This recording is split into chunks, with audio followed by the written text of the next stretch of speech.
ಎಲ್ಲರಿಗೂ ನಮಸ್ಕಾರ. ನಿಷ್ಕಲ್ಮಶ ಅನಿಸಿಕೆ ಚಾನೆಲ್‌ಗೆ ಭೇಟಿ ನೀಡಿದ್ದಕ್ಕಾಗಿ ಧನ್ಯವಾದಗಳು. ಹಾಗೂ ನಮ್ಮ ಚಾನೆಲ್‌ನ ಈ ಹೊಸ ವಿಡಿಯೋಗೆ ನಿಮಗೆ ಸ್ವಾಗತ. ಸ್ಯಾಂಡಲ್‌ವುಡ್ ಸಲಗ ದುನಿಯಾ ವಿಜಯ್, ರಚಿತಾ ರಾಮ್, ರಾಜ್‌ಬಿ ಶೆಟ್ಟಿ ಹಾಗೂ ಡೈರೆಕ್ಟರ್ ಜಡೇಶ್ ಕೆ ಹಂಪಿ ಅವರ ಕಾಂಬಿನೇಷನ್‌ನಲ್ಲಿ ಬಂದಿರುವಂತಹ ಲ್ಯಾಂಡ್ ಲಾರ್ಡ್ ಸಿನಿಮಾದ ಬಗ್ಗೆ ನನ್ನ ಒಂದು ನಿಷ್ಕಲ್ಮಶ ಅನಿಸಿಕೆಯನ್ನು ಹಂಚಿಕೊಳ್ಳಲು ಬಂದಿದ್ದೇನೆ. ಲ್ಯಾಂಡ್ ಲಾರ್ಡ್ ಇದು ಆಕ್ಷನ್ ಡ್ರಾಮಾ ಜಾನರ್‌ನಲ್ಲಿ ಬಂದಿರುವಂತಹ ಸಿನಿಮಾ ಆಗಿದ್ದು, ಸ್ಟಾರ್ಟಿಂಗ್ ಮೂವಿ ಅಲ್ಲಿ ಒಂದು ಫ್ಲಾಶ್ ಬ್ಯಾಕ್ ಎಪಿಸೋಡ್ ಜೊತೆಗೆ ಸ್ಟಾರ್ಟ್ ಆಗಿ ಫಸ್ಟ್ 30 ಮಿನಿಟ್ಸ್ ಏನಿರತ್ತೆ ಅದು ಇಂಟ್ರೆಸ್ಟಿಂಗ್ ಆಗಿರತ್ತೆ. ಅದಾದ್ಮೇಲೆ ಒಂದು ಸಾಂಗ್ ಬಂದು ಎಲ್ಲೋ ಲೋ ಆಗತ್ತೆ. ಅದಾದ್ಮೇಲೆ ಸ್ವಲ್ಪ ಸ್ಟೋರಿ ಟೇಕಪ್ ಆಗಿ ಇಂಟ್ರೆಸ್ಟಿಂಗ್ ಅಂತ ಅನ್ಸಿದ್ರೂ ಕೂಡ ಅಲ್ಲಲ್ಲಿ ಬೋರಿಂಗ್ ಸೀನ್ಸ್ ಇರೋದ್ರಿಂದ ಸ್ವಲ್ಪ ಲ್ಯಾಗ್ ಅಂತ ಫೀಲ್ ಆಗತ್ತೆ. ಅದಾದ್ಮೇಲೆ ಇಂಟರ್ವೆಲ್ ಬ್ಲಾಕ್ ತುಂಬಾನೇ ಚೆನ್ನಾಗ್ ಬಂದಿದೆ. ಸೆಕೆಂಡ್ ಹಾಫ್ ಅಲ್ಲಿ ರಿವೆಂಜ್ ಸ್ಟೋರಿ ಕಂಟಿನ್ಯೂ ಆಗಿ ಸ್ವಲ್ಪ ಸ್ಟೋರಿ ಪಿಕಪ್ ಆಯ್ತು ಅಂತ ಅನ್ಸಿದ್ರೂ ಕೂಡ ಓವರ್ ಆಕ್ಷನ್ ಸೀನ್ಸ್ ಇರೋದ್ರಿಂದ ಸ್ವಲ್ಪ ಲ್ಯಾಗ್ ಅಂತ ಫೀಲ್ ಆಗತ್ತೆ. ಕ್ಲೈಮ್ಯಾಕ್ಸ್ ಕೂಡಾನು ದುನಿಯಾ ವಿಜಯ್ ಅವರ ಪ್ರೀವಿಯಸ್ ಮೂವೀಸ್ ತರಾನೇ ಇರೋದ್ರಿಂದ ಅಷ್ಟಾಗಿ ಫ್ರೆಶ್ ಫೀಲ್ ಏನ್ ಕೊಡಲ್ಲ. ಓವರ್ ಆಲ್ ಆಗಿ ಲ್ಯಾಂಡ್ ಲಾರ್ಡ್ ಸಿನಿಮಾ ನೋಡಾದ್ಮೇಲೆ ನನಗೆ ನಿಷ್ಕಲ್ಮಶವಾಗಿ ಅನಿಸಿದ್ದು ಏನು ಅಂತ ಅಂದ್ರೆ ಇದು ಒಂದು ಆವರೇಜ್ ಸಿನಿಮಾ ಅಂತ. ಲ್ಯಾಂಡ್ ಲಾರ್ಡ್ ಸಿನಿಮಾದ ಸ್ಟೋರಿ ವಿಷಯಕ್ಕೆ ಬರುವುದಾದರೆ, ಒಬ್ಬ ಊರಿನ ಜಮೀನ್ದಾರನು ಅವನ ಮನೆಯಲ್ಲಿ ಕೆಲಸ ಮಾಡುತ್ತಿದ್ದ ಒಬ್ಬ ಕೂಲಿ ಕಾರ್ಮಿಕನು ಸತ್ತ ನಂತರ ಅವನಿಗೆ ಕೊಡಬೇಕಿದ್ದ 2 ಎಕರೆಯನ್ನು ಇವನು ಕೊಡುವುದಿಲ್ಲ. ಇದರಿಂದ ಕೂಲಿ ಕಾರ್ಮಿಕನ ಹೆಂಡತಿ ಮತ್ತು ಮಗನಾದ ರಾಚಯ್ಯನಿಗೆ ಬೇಸರವಾಗುತ್ತದೆ.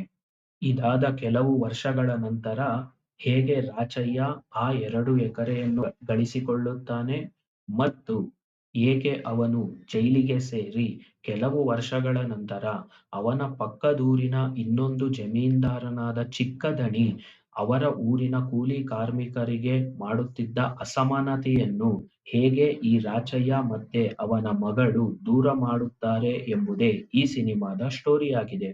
ಇನ್ನು ಈ ಸಿನಿಮಾದ ಕ್ಯಾಸ್ಟ್ ವಿಷಯಕ್ಕೆ ಬರುವುದಾದರೆ, ದುನಿಯಾ ವಿಜಯ್ ಅವರು ಮೇನ್ ಲೀಡ್ ರೋಲ್ ಹೀರೋ ಆಗಿ ಪ್ಲೇ ಮಾಡಿದ್ದಾರೆ.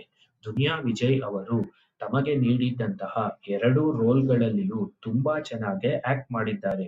ಎಸ್ಪೆಷಲಿ ಹಳ್ಳಿ ಸೊಗಡಿನಲ್ಲಿ ಬರುವಂತಹ ಈ ಕ್ಯಾರೆಕ್ಟರೈಸೇಷನ್ ಏನಿದೆ ಅದು ದುನಿಯಾ ವಿಜಯ್ ಅವರಿಗೆ ತುಂಬಾನೇ ಚೆನ್ನಾಗಿ ಸೂಟ್ ಆಗಿದೆ ಅನ್ನೋದೇ ನನ್ನ ಒಂದು ನಿಷ್ಕಲ್ಮಶ ಅನಿಸಿಕೆ. ಇನ್ನು ಈ ಸಿನಿಮಾದ ಇನ್ನೊಂದು ಇಂಪಾರ್ಟೆಂಟ್ ವಿಲನ್ ಕ್ಯಾರೆಕ್ಟರ್ ಅನ್ನ ರಾಜ್‌ಬಿ ಶೆಟ್ಟಿ ಅವರು ತುಂಬಾನೇ ಚೆನ್ನಾಗಿ ಆಕ್ಟ್ ಮಾಡಿದ್ದಾರೆ. ಎಸ್ಪೆಷಲಿ ನೆಗೆಟಿವ್ ರೋಲ್ ಅಲ್ಲಿ ಗರುಡಗಮನ ವೃಷಭವಾಹನ ನಂತರ ಈ ಸಿನಿಮಾದಲ್ಲಿ ಒಂದು ಬ್ರೂಟಲ್ ಕಿಲ್ಲಿಂಗ್ ಸೀನ್ಸ್ ನಲ್ಲಿ ಅವರು ಆಕ್ಟ್ ಮಾಡಿರೋದು ತುಂಬಾನೇ ಚೆನ್ನಾಗಿದೆ ಅನ್ನೋದೇ ನನ್ನ ಒಂದು ನಿಷ್ಕಲ್ಮಶ ಅನಿಸಿಕೆ. ಇನ್ನು ಈ ಸಿನಿಮಾದಲ್ಲಿ ರಚಿತಾ ರಾಮ್ ಅವರು one of the female lead ಆಗಿ ಕ್ಯಾರೆಕ್ಟರ್ ಪ್ಲೇ ಮಾಡಿದ್ದಾರೆ. ಎಲ್ಲೋ ಅವರಿಗೆ ಈ ಹಳ್ಳಿ ಸೊಗಡಿನ ಕ್ಯಾರೆಕ್ಟರ್ ಮತ್ತೆ ಏಜ್ಡ್ ಪರ್ಸನ್ ಆಗಿರೋ ಕ್ಯಾರೆಕ್ಟರೈಸೇಷನ್ ಏನಿದೆ ಅದು ಅಷ್ಟಾಗಿ ಸೂಟ್ ಆಗಿಲ್ಲ ಅನ್ನೋದೇ ನನ್ನ ಒಂದು ನಿಷ್ಕಲ್ಮಶ ಅನಿಸಿಕೆ. ಇನ್ನು ಈ ಸಿನಿಮಾದ ಮತ್ತೊಂದು ಫೀಮೇಲ್ ಲೀಡ್ ನಲ್ಲಿ ಪ್ಲೇ ಮಾಡಿದಂತಹ ರಿತನ್ಯಾ ವಿಜಯಕುಮಾರ್ ರವರು ತಮಗೆ ನೀಡಿದ ಹಳ್ಳಿ ಸೊಗಡಿನ ಪಾತ್ರದಲ್ಲಿ ಆಕ್ಟ್ ಮಾಡಿ ಮೊದಲನೇ ಸಿನಿಮಾದಲ್ಲೇ ಒಂದು ಒಳ್ಳೆಯ ಪರ್ಫಾರ್ಮೆನ್ಸ್ ನೀಡಿದ್ದಾರೆ ಅನ್ನೋದೇ ನನ್ನ ಒಂದು ನಿಷ್ಕಲ್ಮಶ ಅನಿಸಿಕೆ.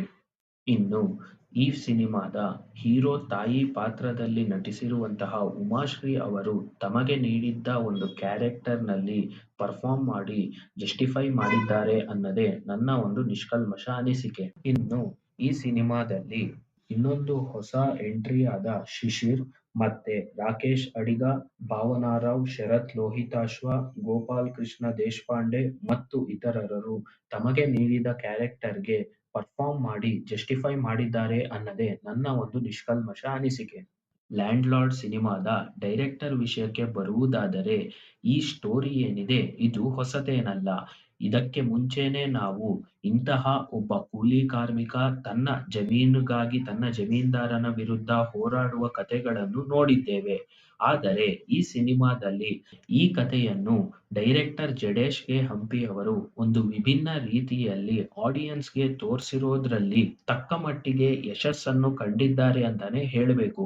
ಸ್ವಲ್ಪ ಅಲ್ಲಿ ಇಲ್ಲಿ ಲ್ಯಾಗ್ ಸೀನ್ಸ್ ಇದೆ ಅಂತ ಅನ್ಸಿದ್ರೂ ಕೂಡ ಸ್ಕ್ರೀನ್ ಪ್ಲೇ ಏನಿದೆ ಅದು ಒಂದು ವಿಭಿನ್ನ ರೀತಿಯಲ್ಲಿ ತೆಗೆದಿದ್ದಾರೆ ಅನ್ನೋದೇ ನನ್ನ ಒಂದು ನಿಷ್ಕಲ್ಮಷ ಅನಿಸಿಕೆ. ಇನ್ನು ಈ ಸಿನಿಮಾದ ಮ್ಯೂಸಿಕ್ ವಿಷಯಕ್ಕೆ ಬರುವುದಾದರೆ, ಸಿನಿಮಾ ರಿಲೀಸ್‌ಗೆ ಮುಂಚೆ ರಿಲೀಸ್ ಆದಂತಹ ಸಾಂಗ್ಸ್ ಏನಿದೆ ಅದು ಸಿನಿಮಾಗೆ ಅಷ್ಟರ ಮಟ್ಟಿಗೆ ಹೈಪ್ ಅನ್ನು ತಂದುಕೊಡ್ಲಿಲ್ಲ.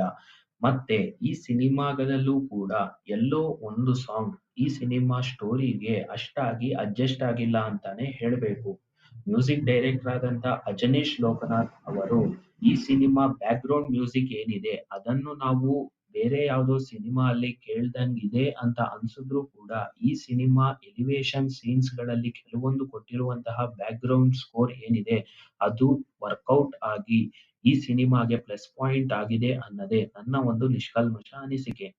ಇನ್ನು ಈ ಸಿನಿಮಾದ ಕಾಮಿಡಿ ವಿಷಯಕ್ಕೆ ಬರುವುದಾದರೆ, ಕೆಲವೊಂದು ಕಡೆ ಎಲ್ಲೋ ಚೆನ್ನಾಗಿದೆ ಅಂತ ಅನ್ಸಿದ್ರೂ ಕೂಡ ಉಳಿದೆಲ್ಲಾ ಕಡೆ ಕಾಮಿಡಿ ಸೀನ್ಸ್ ಏನಿದೆ ಅದು ತುಂಬಾ ಇಂಪೋಸ್ಡ್ ಅಂತ ಫೀಲ್ ಆಗಿ ಅದು ಲ್ಯಾಗ್ ಸೀನ್ಸ್ ಆಗಿ ಕನ್ವರ್ಟ್ ಆಯ್ತು ಅನ್ನೋದೇ ನನ್ನ ಒಂದು ನಿಷ್ಕಲ್ಮಷ ಅನಿಸಿಕೆ. ಇನ್ನು ಈ ಸಿನಿಮಾದ ಆಕ್ಷನ್ ವಿಷಯಕ್ಕೆ ಬರುವುದಾದರೆ, ಕೆಲವೊಂದು ಫೈಟ್ ಸೀಕ್ವೆನ್ಸ್ ಏನಿದೆ ಅದು ತುಂಬಾನೇ ಚೆನ್ನಾಗಿ ವರ್ಕೌಟ್ ಆಗಿದೆ ಅಂತಾನೆ ಹೇಳ್ಬೇಕು. ಆದರೆ ಕೆಲವೊಂದು ಫೈಟ್ ಸೀಕ್ವೆನ್ಸ್ ಲೆಂತ್ ಏನಿದೆ ಅದು ತುಂಬಾ ಜಾಸ್ತಿ ಇರೋದ್ರಿಂದ ಎಲ್ಲೋ ಈ ಸ್ಟೋರಿಗೆ ಅದು ಹೊಂದಿಕೊಂಡಿರ್ಲಿಲ್ಲ ಅನ್ನೋದೇ ನನ್ನ ಒಂದು ನಿಷ್ಕಲ್ಮಷ ಅನಿಸಿಕೆ.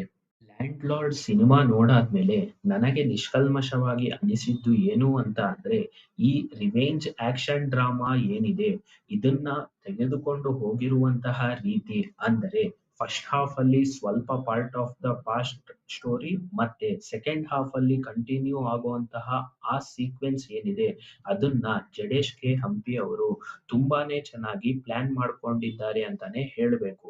ಆದ್ರೆ ಕೆಲವೊಂದು ಅನ್ವಾಂಟೆಡ್ ಸೀನ್ಸ್ ನ ಟ್ರಿಮ್ ಮಾಡಿ ಫೈನಲ್ ಔಟ್‌ಪುಟ್ ಅನ್ನೋದು ಇನ್ನೂ ಚೆನ್ನಾಗಿ ಬರ್ಬೋದಿತ್ತು ಅನ್ನೋದೇ ನನ್ನ ಒಂದು ನಿಷ್ಕಲ್ಮಷ ಅನಿಸಿಕೆ. ನನ್ನ ಪ್ರಾಮಾಣಿಕ ಅನಿಸಿಕೆ ನಿಮಗೆ ನಿಷ್ಕಲ್ಮಷವೆನಿಸಿದ್ದಲ್ಲಿ ಈ ವಿಡಿಯೋಗೆ ಲೈಕ್ ಮಾಡಿ, ಕಮೆಂಟ್ ಮಾಡಿ ಮತ್ತೆ ಯಾರು ನಿಮ್ ಫ್ರೆಂಡ್ ಈ ಮೂವಿಗೆ ಹೋಗ್ಬೇಕು ಅಂತಿದ್ದಾರೆ ಅವ್ರ ಜೊತೆ ಶೇರ್ ಮಾಡಿ. ಲಾಸ್ಟ್ ಅಲ್ಲಿ ಬೆಲ್ ಹೊಡಿಯೋದ್ ಮಾತ್ರ ಮರಿಬೇಡಿ.